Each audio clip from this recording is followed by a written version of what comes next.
죄수를 떠올리면 아마도 오렌지색 점프슈트를 입고 있는 걸 상상하실 거예요. 사실이지만 항상 그렇진 않았어요. 원래 미국 죄수들은 흑백 줄무늬가 있는 유니폼을 입었습니다. 20세기 초 상황이 바뀌기 시작했죠. 그리고 색을 다른 색으로 바꾸는 건 갱단과의 연관성을 차단하기 위한 걸로 여겨졌어요. 오렌지색 점프슈트는 70년대에 등장했어요. 수감자들이 그걸 항상 입고 있는 건 아니에요. 이송되거나 밖으로 나갈 때만 입어요. 왜냐고요? 더 높은 가시성을 위해서죠. 눈에 띄는 오렌지색 옷을 입어서 수감자는 도망갈 수 없고 군중 속으로 쉽게 사라질 수 없어요. 좋아요. 유니폼을 더 볼게요. 예를 들어 우주 비행사들은 항상 흰색 옷을 입는데 그럴 만한 이유가 있어요. 우주는 안전한 장소가 아니에요. 그리고 온도는 아주 극단적이죠.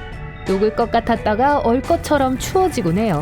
흰색은 열을 가장 잘 반사하는 색이고 우주복의 냉난방 시스템에 좋아요. 마지막으로 우주의 어둠 속에서 흰색이 가장 눈에 띄는 색이기 때문에 그것도 또 다른 이점이고요. 좋아요. 일리는 있지만 그렇다면 소방관들은 왜 열을 반사하기 위해 흰색을 입지 않죠? 화염에 둘러싸여 있을 때 유니폼 색은 별 차이가 없어요.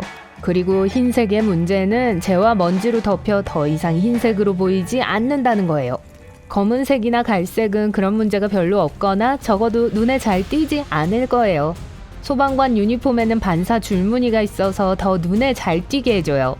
다음으로 생각나는 직업은 경찰인데요. 경찰은 무슨 색을 입죠? 네, 짙은 파란색이요. 경찰 부서는 19세기 초 영국에서 생겨났어요.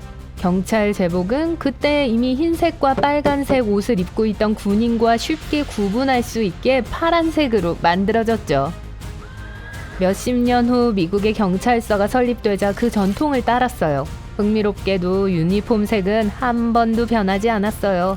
알고 보니 아주 실용적인 색이었어요. 어떤 얼룩도 보이지 않았죠. 그리고 밤에 경찰관은 눈에 띄지 않고 용의자를 추적할 수 있기 때문에 아주 도움이 돼요. 의료 종사자들은 보통 파란색이나 녹색 유니폼을 입어요. 거기에는 이유가 있어요. 20세기 이전에는 의료진들이 수술을 할 때조차도 평상복을 입었어요. 의학이 발전하면서 사람들은 모든 게 얼마나 세균이 있는지 없는지에 더 많은 주의를 기울이기 시작했어요. 그래서 유니폼을 입기 시작했어요. 처음에는 순수함을 의미하는 흰색이었어요. 하지만 문제는 흰색 유니폼에서 몇몇 얼룩을 씻어내기가 아주 어려웠다는 거예요. 흰색은 순식간에 녹색으로 변했어요. 그래서 녹색과 파란색으로 만드는 게 이치에 맞았던 거예요. 또 다른 이유가 있어요. 외과 의사들은 업무 중에 대부분 빨간색에 집중해요. 파란색과 녹색은 정확히 스펙트럼의 반대쪽에 있습니다. 그래서 만약 다른 모든 것들이 청록색이라면 빨간색이 훨씬 더 두드러지죠. 하지만 모두가 똑같은 색을 입을 거라고 생각했다면 오산입니다. 많은 병원에서 각각의 부서들이 색으로 구분되어 있어요. 그러니까 부서마다 다른 색의 수술복을 입어서 사람들과 다른 의사들이 그 사람이 누구인지 쉽게 알 수 있고 간호사, 외과 의사, 그리고 내과 의사들을 바로 구별할 수 있어요. 특정한 요청에 맞는 사람에게 연락하는데 도움이 된다는 거죠. 의사들 복장에 대해 제일 귀여운 디테일은 아마도 크록스일 거예요. 왜 이 신발을 좋아하는 걸까요? 알고 보니 씻고 소독하기 제일 쉬워서래요. 신발의 고무는 손으로 또는 기계로 빨 수 있고 신발에 어떠한 손상도 생기지 않아요. 또 확실히 부드럽고 편안하고 통기성이 있어서 며칠을 서서 보내는 사람들에겐 최고의 신발이에요. 왜 대부분의 의사들이 글씨를 엉성하게 쓰는지 궁금해 보신 적 있나요? 의과대학에 특별 수업이 있는 건 아니에요. 이게 왜 흔하냐면 의사들은 항상 바쁘고 가능한 한 빨리 글을 써야 하기 때문이에요. 그래서 글씨체에 신경 쓸 시간이 없는 거예요.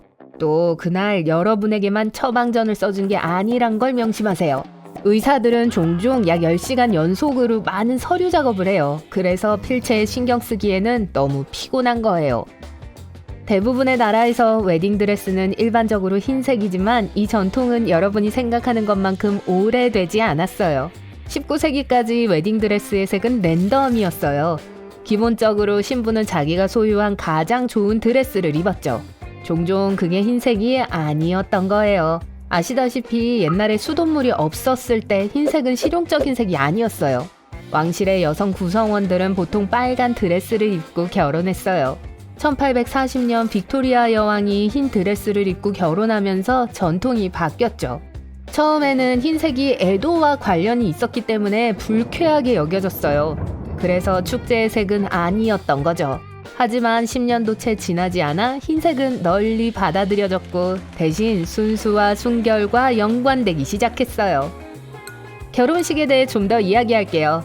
전형적으로 약혼 반지와 결혼 반지는 네 번째 손가락에 끼는데 이 전통은 고대 이집트, 로마, 그리고 그리스로 거슬러 올라가요. 사람들은 그 손가락에 반지를 끼는데 왜냐하면 이 특별한 손가락 안에 심장으로 곧바로 이어지는 정맥이 있다고 믿었기 때문이에요. 이 손가락에 반지를 끼우는 건 그 사람의 마음을 빼앗겼다는 걸 상징했어요. 원래 사람들은 왼손은 불운하다고 믿었기 때문에 반지는 오른손에 착용했어요. 어떤 문화권에서 나중에 왼손으로 바뀌었죠.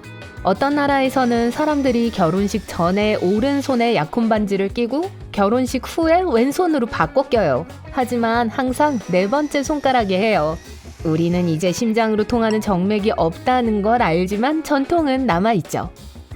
세계 거의 모든 곳에서 분홍색은 여자들 색으로, 파란색은 전통적으로 남자들 색으로 여겨지죠.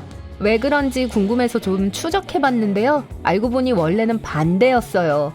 강한 색으로 분홍색이 남자아이들과 관련이 있었고 좀 더 차분한 색으로 파란색이 여자아이들에게 할당됐어요. 후에 분홍색이 낭만적인 붉은색조로 보이면서 색이 다시 지정됐죠. 19세기에 여성 해방운동이 성별의 색을 부여하는 것에 거의 종지부를 찍었어요.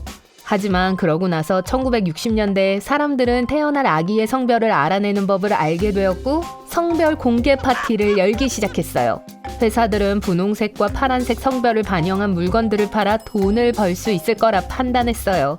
그리고 그렇게 파란색은 남자아이, 분홍색은 여자아이라는 규칙이 확립되었죠. 블루 라스베리는 존재하지 않기 때문에 블루 라스베리 맛은 일반 라스베리에 더 가까워요. 하지만 무슨 이유에선지 라스베리 맛 아이스크림은 파란색이에요. 베리 자체가 분홍색이나 빨간색인데 왜 그런 거죠? 현실적인 이유인데요. 혼란을 줄이기 위해서예요. 여러분이 아이스크림 한 팩을 생산해서 맛의 색을 할당한다고 상상해봅시다. 사과맛 나는 건 아마도 녹색일 거고 레몬 맛이 나는 것은 노란색일 거예요. 쉽죠? 이제 딸기가 있으니 빨간색이어야겠죠. 또 체리? 또 빨간색이요. 수박이요? 빨간색.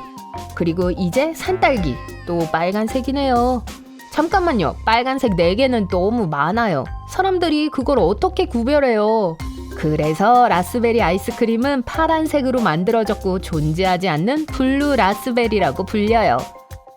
좋아요. 이제 달걀 미스테리예요. 왜 그중 일부는 흰색이고 일부는 갈색인 걸까요? 어떤 요인이 그렇게 만드는 걸까요?